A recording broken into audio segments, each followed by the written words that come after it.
হযরতে খুবাইবকে ঘরের মধ্যে আটকায়া খুবাইব রাদিয়াল্লাহু তাআলা আনহুকে খাবার বন্ধ করে দিল, পানিও বন্ধ করে দিল। খাবার পানি বন্ধ করে দেওয়ার পরে হযরতে খুবাইব রাদিয়াল্লাহু তাআলা আনহু ঘরের মধ্যে ক্ষুধার্ত অবস্থায় আছেন এটা মনে করে যে বাড়ির মধ্যে তাকে রাখা হয়েছে, ওই বাড়ির মধ্যে ছোট্ট একটা মেয়ে ছিল। বুখারীর সরার মধ্যে ঘটনাটা আসছে। এই মেয়েটার নাম হলো জাইমা। মেয়েটার নাম কি? জাইমা নামক ছোট্ট মেয়েটা চিন্তা করলো আমাদের বাড়ির ভিতরে নবীর সাহাবী খুবাইবকে বন্দী করে রাখা হয়েছে, এই খুবাইবের খাবার বন্ধ করে দেওয়া হয়েছে, পানিও বন্ধ করে দেওয়া হয়েছে। এই খুবাইব বেঁচে আছে নাকি মরে গেছে একটু দেখার দরকার। খুবাইবকে দেখার জন্য জাইমা চলে আসছে জানালার কাছে। আসার পরে জানালাটা একটুখানি ফাঁকা করেছে, ফাঁকা করার পরে সে পুরাই অবাক হয়ে গেছে, আশ্চর্য হয়ে গেছে। আর এই যে খুবাইবের খাবার বন্ধ ছিল, পানিও বন্ধ ছিল, সেই খুবাইবের ঘরের মধ্যে কে যেন আমসিজনিয়াল ফলমূল দিয়া, আপেল দিয়া, বেদানা দিয়া, কমলা দিয়া, আঙ্গুর দিয়া, ঝুরি দিয়া ঝোপাই ঝোপাই ভর্তি করে তার সামনে কে যেন রেখে দিয়েছে। সুবহানাল্লাহ। তাও আবার আমাদের মতো টক টক সাধারণ আঙ্গুর নয়, এমন বড় বড় ডাসা ডাসা আঙ্গুর, মুখের মধ্যে ঠাসি দিলে রস দিয়ে মুখ ভর্তি হয়ে যায় এমন আঙ্গুর দেখে জাইমা অবাক হয়ে গেল। খুবাইবকে নিয়ে যাওয়া হলো ফাঁসি দেওয়ার জন্য।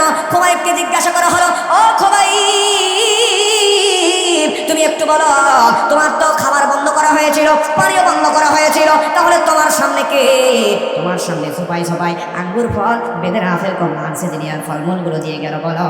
হযরত খুবাইব বলছে, ও কাফেরেরা শুনে নাও, আমি যে আল্লাহ রাব্বুল আলামিনের ইবাদত করি, যে আল্লাহর দ্বীনের জন্য, ইসলামের জন্য আমি নিজের মৃত্যুটাকেই বেছে নিয়েছি, ওই আল্লাহ তাআলা জান্নাত থেকে আমি খুবাইবের জন্য ছোপাই ছোপাই খাবার পাঠিয়ে দিয়েছেন। সুবহানাল্লাহ।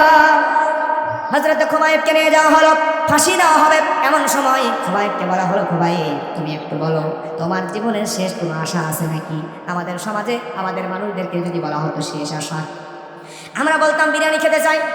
যে বেটা বিড়ি সিগারেট খায় সে বলতো একটু মদ খাইতে চাই। কথা কোন ঠিক কিনা? কেউ বলতো আমি আমার জনমদুখিনী মায়ের সঙ্গে, বাবার সঙ্গে দেখা করতে চাই। কেউ বলতো আমার প্রিয়তমা স্ত্রী সন্তানের সঙ্গে শেষবারের মতো দেখা করতে চাই। কিন্তু খুবাইব বলল, কাফেরেরা, তোমরা যদি আমাকে জীবনের শেষ ইচ্ছা পূরণ করতে চাও তাহলে আমাকে 2 রাকাত নামাজ পড়ার সুযোগ দিয়ে দাও। হযরত খুবাইব তাকে সুযোগ দেওয়া হলো। সুন্দর করে ওযু বানায়া নামাজের জন্য রেডি হয়ে গেল, নামাজ পড়া শুরু করলো। এত বিনয়, এত নম্রতার সঙ্গে নামাজ পড়তেছে যে নামাজের দৃশ্যটা ওই কাফেরেরা বৃষ্টির ন্যায় চাতক পাখি যেমন তাকায় থাকে, খুবাইবের নামাজের দৃশ্য দেখার জন্য খুবাইবের দিকে কাফেরেরা চাতক পাখির ন্যায় তাকায় আছে। জোরে কোন সুবহানাল্লাহ। হযরত খুবাইব রাদিয়াল্লাহু তাআলা আনহু প্রথম রাকাত ধীরে সুস্থে সুন্দর করে নামাজ আদায় করলেন, কিন্তু দ্বিতীয় রাকাতে একটু তাড়াহুড়া করে নামাজ শেষ করে দিলেন। কাফেরেরা চিন্তা করলো, খুবাইবকে বলল, খুবাইব তোমার তো নামাজের দৃশ্য ভালোই লাগতেছিল, তুমি প্রথম রাকাতে কত সুন্দর করে নামাজ পড়তেছিলা, ধীরে ধীরেই তো নামাজ পড়তেছিলা, কিন্তু দ্বিতীয় রাকাতে তুমি তাড়াহুড়া করে নামাজ কেন শেষ করে দিলা একটু বলো। খুবাইব বলল, কাফেরেরা শুনে নাও, কিছুক্ষণ পরে তো আমাকে তোমরা হত্যা করবা। আমি ভেবে নিয়েছিলাম আমাকে তো হত্যা করবা। এখন আমি যদি ধীরে স্থিরভাবে নামাজ পড়তাম তাহলে তোমরা মনে করতাম খুবাইবকে কিছুক্ষণ পর হত্যা করব, নামাজের পরেই তো হত্যা করব, সে নামাজ দেরি করে করতেছে, যাতে করে তার হত্যার টাইম সময়টা একটু পিছিয়ে যায়, দুনিয়াতে একটু বেশি সময় জীবিত থাকতে পারে। আমার মধ্যে এই চিন্তা আসলো, তোমরা এটা ভাবতে পারো, ও কাফেররা বিশ্বাস করো, আমি খুবাইবের জীবনের শেষ নামাজ, এই নামাজের মধ্যে এত মজা লাগতেছিল, এই চিন্তা যদি আমার অন্তরের মধ্যে না আসতো, আমি খুবাইব আমার জীবন চলে গেলেও আমি খুবাইব নামাজ ছেড়ে দিতাম না।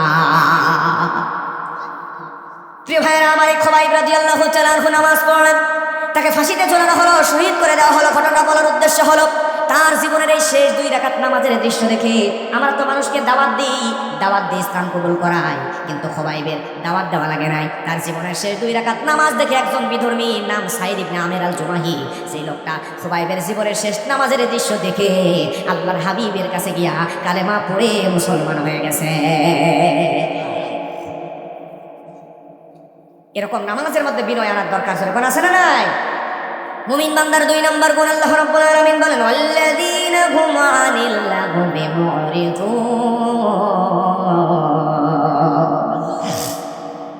আল্লাহ বলছেন মুমিন বান্দার 2 নাম্বার গুণ হলো মুমিন বান্দার অপ্রয়োজনীয় কথা বলবে না, মুমিন বান্দার অহেতুক কাজকর্ম থেকে বিরত থাকবে।